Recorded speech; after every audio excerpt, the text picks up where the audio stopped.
All right, now having covered biomolecules, let's move on to a survey of overall cell structure. And here's a beautiful algal cell with numerous flagellae projecting from it. So we'll talk about the structure of both prokaryotic and eukaryotic cells as we go along here. So cells were discovered back in the 1600s by Robert Hooke when the first good microscopes became available. So just like many areas of biology, a breakthrough in this area of biology was made possible by a technological breakthrough in the production of microscopes. And Schleiden was one of the early investigators, one of the early cell biologists that described cells in great detail.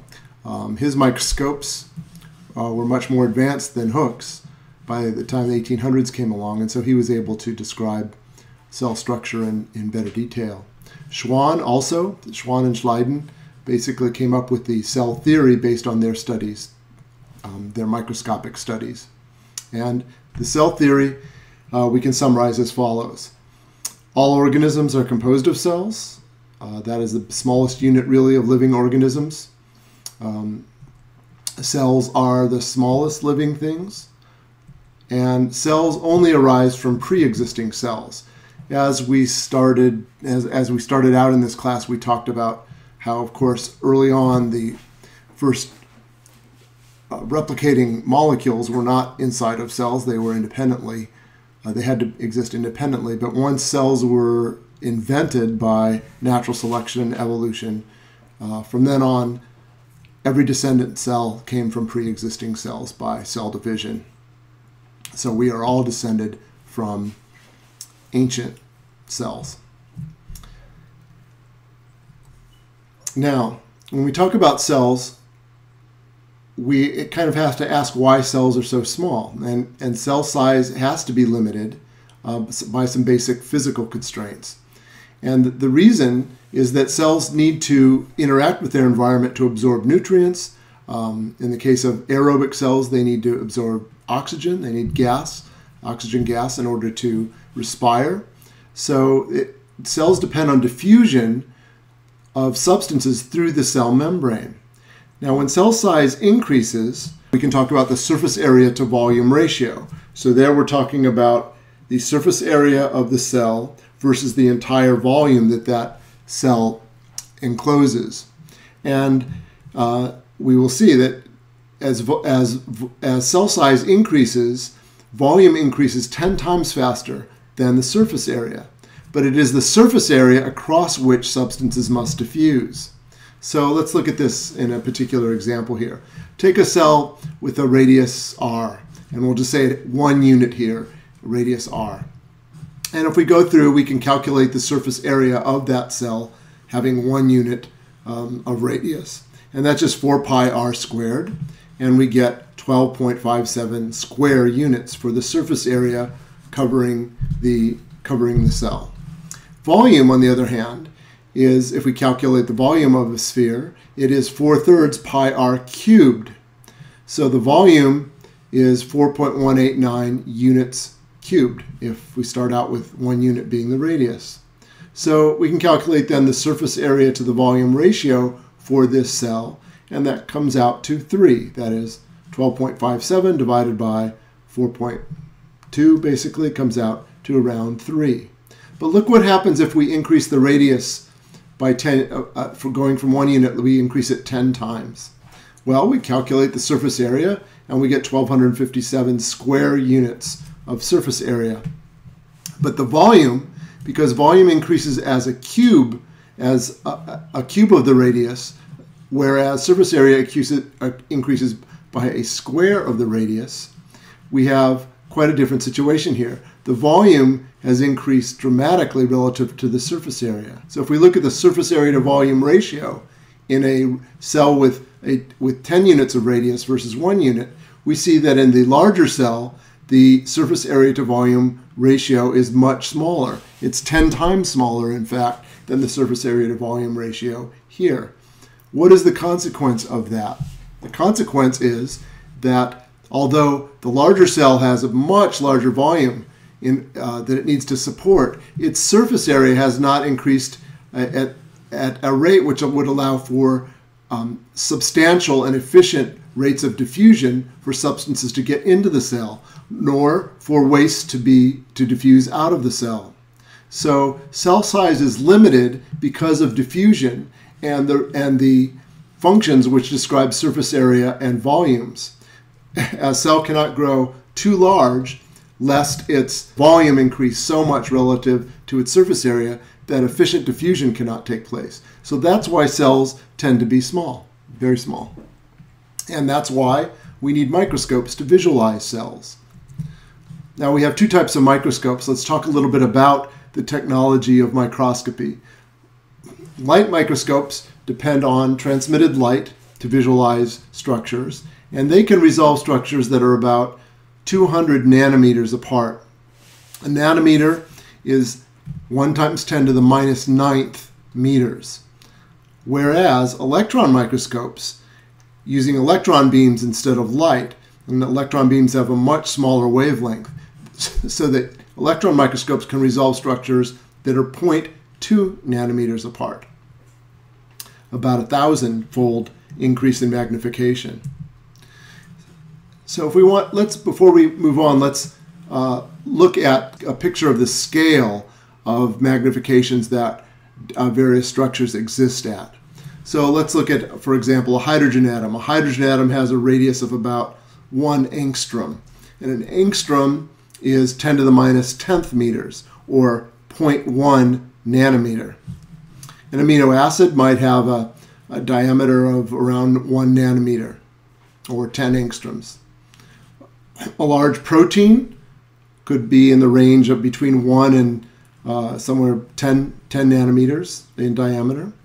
Ribosomes, an organelle that we're going to talk about shortly inside of cells, a ribosome is 30 nanometers across. A large virus might be 100 nanometers across. Larger organelles like mitochondria and chloroplasts, membrane-bound organelles that we'll talk about, are about a micron in diameter. A prokaryotic cell like a bacterium is getting closer, maybe 5 microns, 5 microns across. A human red blood cell, 10 microns across. And the largest cell in a human body, the human egg, we're looking at 100 microns across. I didn't define microns, so a micron is 10 to the -6th meters, or 1,000 nanometers. So a micron is 1,000 nanometers.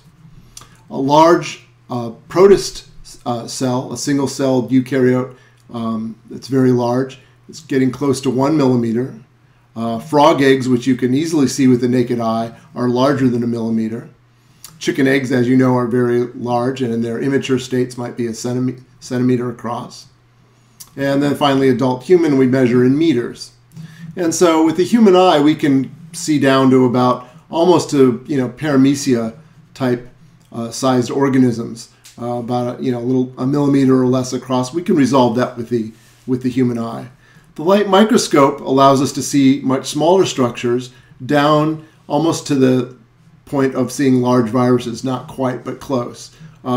You can see with a good light microscope, you can resolve organelles within a eukaryotic cell, or you can resolve bacteria. You can see bacteria. But now look what electron microscopes allow you to go down to. The range of electron microscopy extends our visualization capabilities to even see atomic structures like amino acids. If you have a very good electron microscope and you have a very good electron microscopist who knows how to run that scope, you can resolve things almost to the molecular level. You can certainly see proteins. So this gives us a general scale of visible structures in biology. And note that this is a log scale, so every increment is a factor of, every line here is a factor of 10. All right, so let's look at some examples of light microscopy. Here we have different types of light microscopy visualizing a paramecial cell, a protist. We have regular bright field microscopy, dark field microscopy, phase contrast microscopy. These are all different techniques whereby the light being transmitted through the specimen is altered in particular ways. Differential interference contrast microscopy allows structures to be resolved that normal bright field microscopy can't be used for.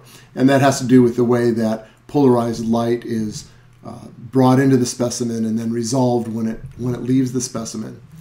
Fluorescence microscopy is also light microscopy, and it relies on the fluorescence of tagged molecules that have been bound to cells. I'm going to talk about that in just a moment.